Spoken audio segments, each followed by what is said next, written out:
Hello everybody, this is Mr. Rob and welcome back to another episode of the Athletics franchise here on MLB The Show 24, and today is a special episode because it is number 100 here in the series. We've reached the century mark for the first time in a series ever, and we're going to make it special with another MLB draft, see who will be the newest players in the Athletics organization as well as where some of the top guys are going to go. So if you're excited for this one, make sure you drop a like and you subscribe down below, especially if you want more franchise content, as we're ready for the 2026 first-year player draft. Now, last episode, we went through 23 prospects who I believe are some of the best in baseball, as well as some of the later round guys that we could target. So if you missed that episode, I recommend going and watching it. It's the one right before this, episode number 99, and get you guys familiar with some guys who we could pick in the next few minutes.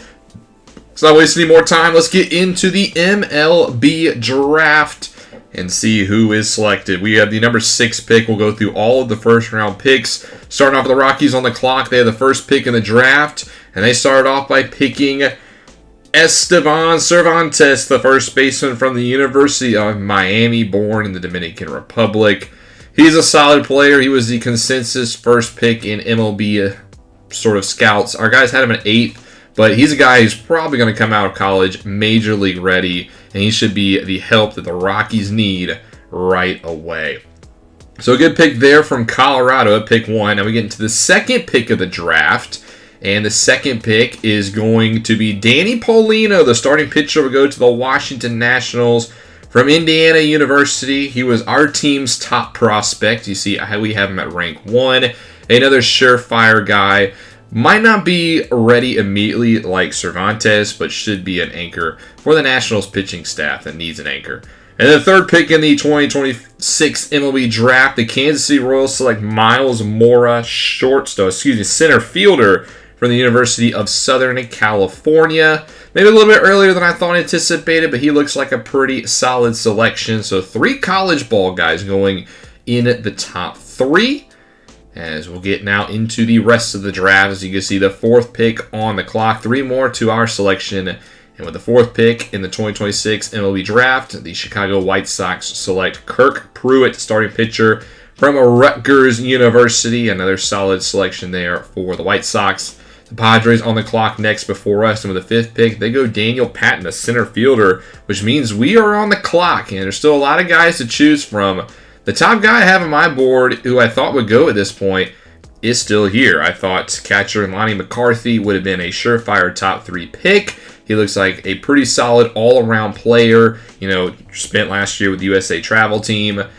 There's still a lot of other good options, though. You got to take a look at all of your guys. Franklin Everett, the shortstop, who has a lot of good defensive traits, but we selected a lot of shortstops, is still available. Connor Royster, if you want to go the pitching routes, he is there. He looks like a pretty solid all-around pitcher from high school.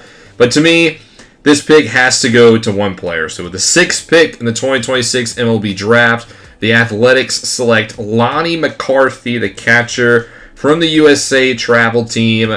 To me, I'm surprised he's still here at pick 6. I thought he would be a top 3 pick for sure. So in our opinion, this is a steal, a good switch hitting catcher. He can play both offense and defense. I know we don't necessarily need catcher with Tyler Soderstrom, even Daniel Susac playing well.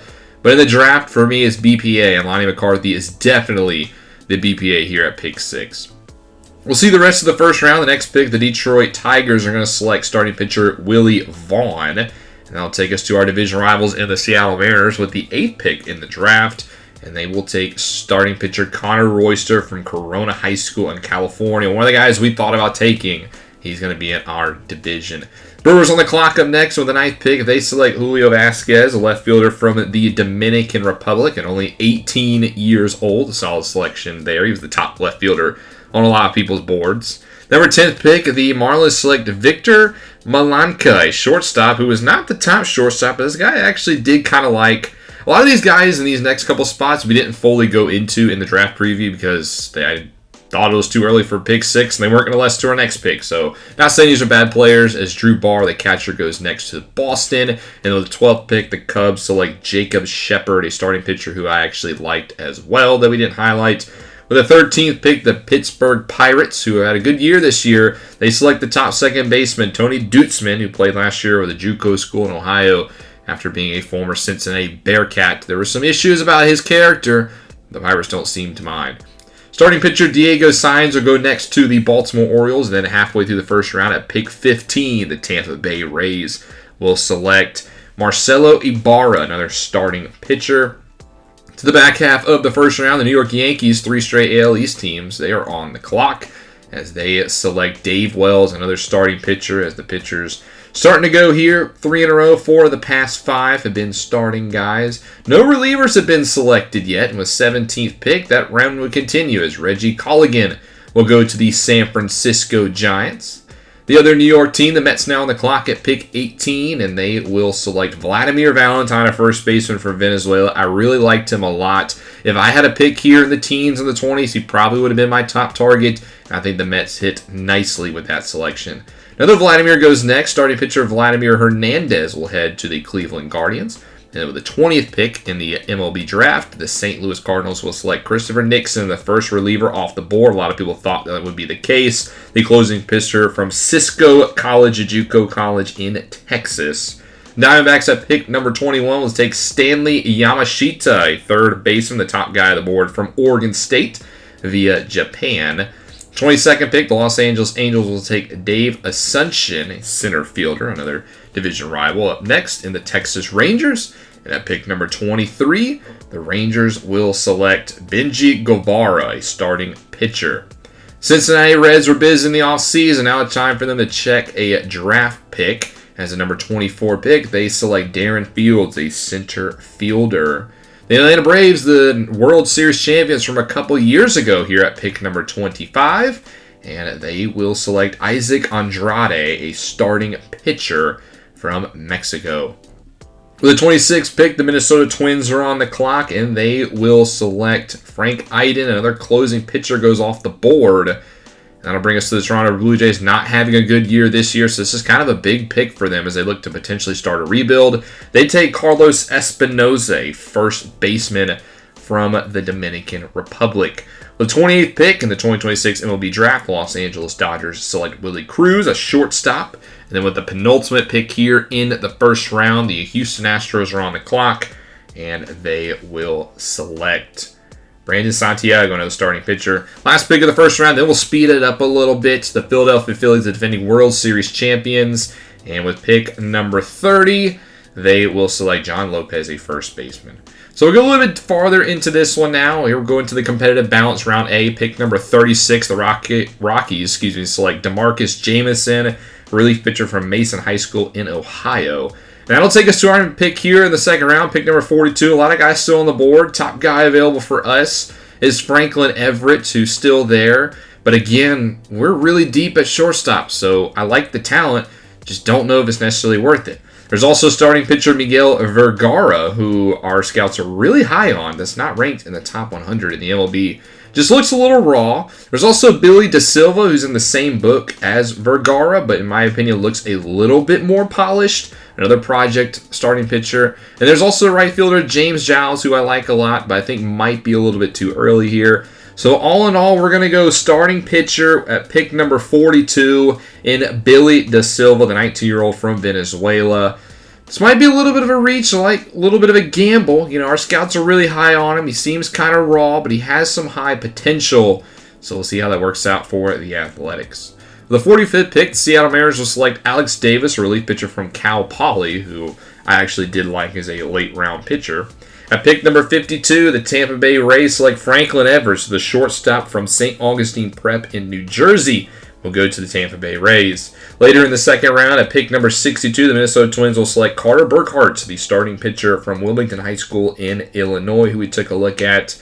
And then we'll go into competitive balance round B, where the Milwaukee Brewers will take James Giles at pick number 67 from Heath High School in Ohio. A guy I might have targeted here with our competitive balance round B pick. So at pick number 73, a lot of the same guys still on the board. There's also Miguel Vergara still there. But again, he just looks a little too raw. in my opinion, for this early selection. So I think an Ernest Infante is a starting pitcher that I like. He's kind of like De Silva, but he's actually in the top 100 ranks. That strikeouts, walks, and home runs is a little concerning, though. And there's Julian Caron, a right fielder from Cuba that I looked at. Doesn't seem elite, but seems pretty solid across the board. Overall, I'm going to try to wait on Curran to our pick 8 picks later. And with here at pick 73, we're going to go Ernest Infante, the starting pitcher from Panama, born in Virginia, who played with the travel team last year. That'll take us now into the third round, where we are coming up in a couple of picks. Pick number 77, the Rockies take Gene Brigoni, the first baseman from Dominican Republic. And the pick before us at pick number 80, the White Sox select Julian Curran, the right fielder from Cuba. So the guy I wanted here at 81 goes one pick early. So now we have to adjust a little bit. Curran was going to be the pick here. There's still Vergara. There's also Ryan Hampton. I know we said earlier we don't need a shortstop, but I don't want to really go pitcher 3 picks in a row. There's also Will Jansen, the first baseman from Yarmouth High School and from Maine, who has a pretty good power bat. But I think the best player available here is Ryan Hampton, the shortstop from Richmond. So the Spider will be the selection here at pick 81. He seems like a pretty safe pick. However, his ceiling, I don't know if it's going to get any higher. So that brings us in later into the third round. At pick 103, Will Jansen from Yarmouth High School will go to the Toronto Blue Jays. And that'll take us to our pick here at round 4. There's only one guy left on our board, and that's Miguel Vergara. So we're finally going to pull the trigger here at pick 111. The Athletics will take the 18-year-old from the Dominican Republic, and we will go Miguel Vergara here. So we go 3 pitchers, 2 position players in our top 5 picks. So with that being our last guy that we've scouted, we're going to move a little faster. We'll go to pick 141, where I just kind of look at the guys who are still in the top 100. And Robbie Enright is there, the 19-year-old from a high school in New York, seems to be available, and he seems pretty decent. And we scouted him a little bit, so we'll see if he is a nice little gem. So we get him at pick 141, and then our 6th round pick at pick 171. There's only one guy left on our board who our scouts have ranked in the top 100, and that is starting pitcher David Young from high school straight out in Illinois. Looks a little raw. Probably is going to take a lot of time, but he will be the selection here at 171. And that will conclude our draft. We take 7 players. Let me know in the comments section below what you thought of our drafts. I think it's really going to come down to Lonnie McCarthy. I think that was a big hit at pick 6. The rest of the draft kind of could have gone a lot of directions. We'll see what happens with those guys. We'll reveal all of their ratings in the coming episodes. As here is a recap if you want to take a look at all of the selections in the 2026 Major League Baseball first-year player draft. They are here on your screen. But we took McCarthy in the first round. Then we took De Silva, Ernest Infante, Ryan Hampton, Miguel Vargas, Robbie Enright, and David Young with our selections. Then I'll bring it into the draft. We did simulate the final game of the Mariners series, and we lost 7-2, so we ended up losing 2 of 3 to Seattle. Micavell actually got shellacked in this game. We fall to 36 and 60 in time for the All-Star break, which will bring us to the Home Run Derby and the All-Star game. And I think I'm going to stream these games, and we'll look at Friday. I want to stream a little bit more, and you saw that in my 2025 preview, and I think this is a good first opportunity. So I think on Friday we will live stream the Home Run Derby and the All-Star game. So stay tuned for a time. But thank you guys so much for watching. Let me know in the comments section below what you thought of our draft. If you've enjoyed, make sure you drop a like and you subscribe down below, especially if you want more franchise content. This is Mr. Rob, and I'll see you in the next one.